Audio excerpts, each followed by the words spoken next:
Ngayong taon po ay pinagdiriwang ng Jesus is Our Shield Worldwide Ministries ang kanilang ika-35 anibersaryo. At upang ibahagi po sa atin ang mga tagumpay at mga hamong nalampasan ng ministeryo sa loob ng 3 dekada at kung paano sila patuloy na nagbibigay liwanag at pag-asa sa kanilang komunidad, makakasama po natin si Prophetess Sheena Velarde Carillo. Pastor Sheena, magandang umaga po sa inyo. Magandang umaga rin po, ma'am. Alright. Well, Pastor Sheena, this coming October 13, ay ipagdiriwang nga po ninyo ang inyong 35th anniversary ng JIOS, Worldwide Ministries. May tema po kayong finalizing the mandate. Para po sa kaalaman ng ating mga viewers, ano po ba itong mandate na ito at bakit mahalaga pong itong maihayag? Pastor? Yes po, on June 1988, in God's sovereign will and infinite wisdom, ang Diyos po ay nagtayo ng isang lingkod niya. At ito po ay binigyan po niya ng isang mandato na kung saan ang mandato pong ito ay nagsasabing, Son, build me a true church, teach them to worship me, love me, and obey me. Teach them to live like me and present the perfect church to me in my coming. At yun nga po. Okay. Well, can you also give us a brief history kung paano po nagsimula ito nga Jesus is Our Shield Worldwide Ministries at ano-ano na po yung mga hamong napagtagumpayan at mga accomplishments looking back for the past 35 years? Yes, ma'am. Way back October 1989, sa pangunguna po ng lingkod ng Diyos, Apostle Renato D. Carillo, ay ang ministeryo pong ito mula sa kalsada, munting kalsada ng West Point, ay lumaganap na po sa iba't ibang dako ng mundo.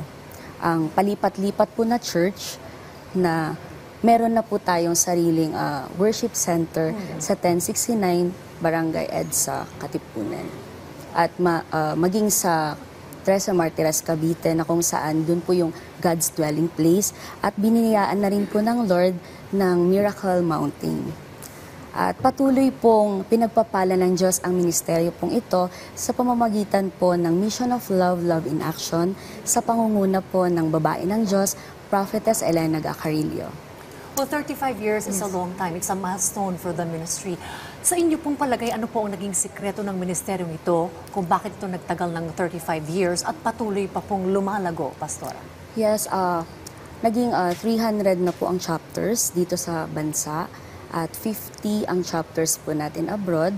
At ang nakita ko lang po na sikreto ay isa lang po. Ang kasama niya po ang Panginoong Jesus at mabuhay kagaya niya. Sa loob po ng 35 years, Pastor Sheena, marami na po ang naka-experience ng iba't ibang himala sa pagdalo po sa inyo pong mga aktibidad. Ano-ano uri po ba ng mga himala o miracles ang nararanasan po dito at ano po ang kanilang mga testimonials?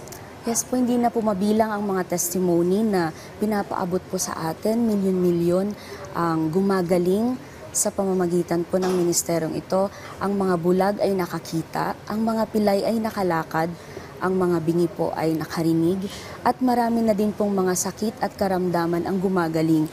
At marami pong mga wasak na pamilya ay binuo po ng Diyos sa pamamagitan po ng ministeryo pong ito. Ang mga gusto pong makaranas ng mga himalang inyong nabanggit, Pastor Sheena, maaari rin po ba nitong ma-experience kahit hindi po sila personal na makadalo sa mga aktibidad po ng ministeryo?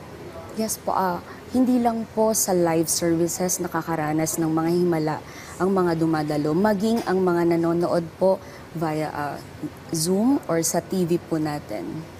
Kailan po, anong oras, ano po ang mga karagdagang detalye kaugnay po ng anniversary celebration po Yes, ng JIOS? ito po ay one-of-a-kind celebration ng Jesus is Our Shield Worldwide Ministries. Ito po ay gaganapin sa October 13 at 4 p.m. At yun po sa Marikina Sports Center, number 24 Sumulong Highway, Marikina City. Ito po ba ay open for everyone, non-members and members? Yes po. So much welcome po lahat ng mga may sakit at karamdaman, ang mga lahat ng nangangailangan ng himala, especially yung mga nangangailangan po ng mga kagalingan. At of course, invited din po yung mga iba't ibang fellowship at mga iba't ibang sect or denomination so much welcome po na dumalo at makiisa sa pagdiriwang po ito.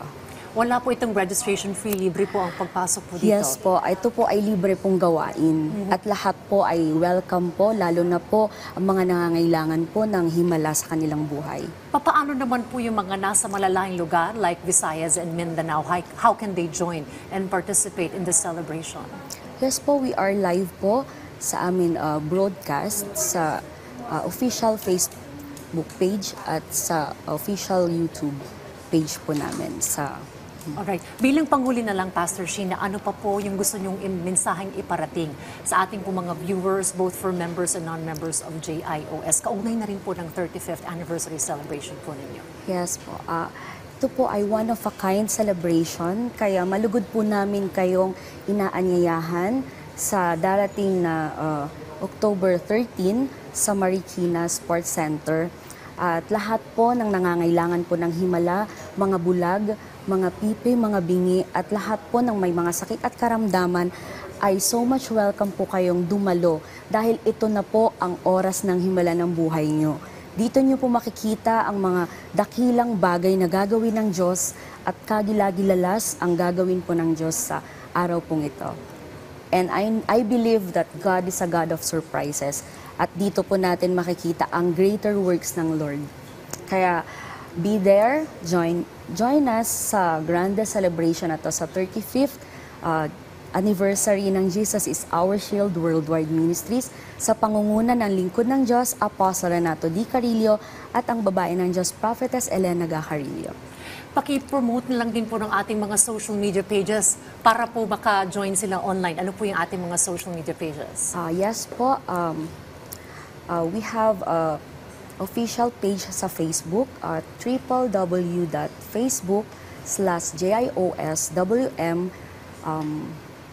Yun po, at sa www.youtube at official. Okay. Well, maraming salamat po sa pagsama po sa amin ngayong umaga, Prophetess Sheena Velarde Carillo, at sa pagbabahagi po ng inyong mga programa at preparasyon. Kaugnay na rin po ng 35th anniversary ng Jesus is Our Shield Worldwide Ministries. Thank you po, Pastor Sheena. Thank you po sa Rise and Shine, and God bless po sa inyo pong lahat. Marami pong salamat.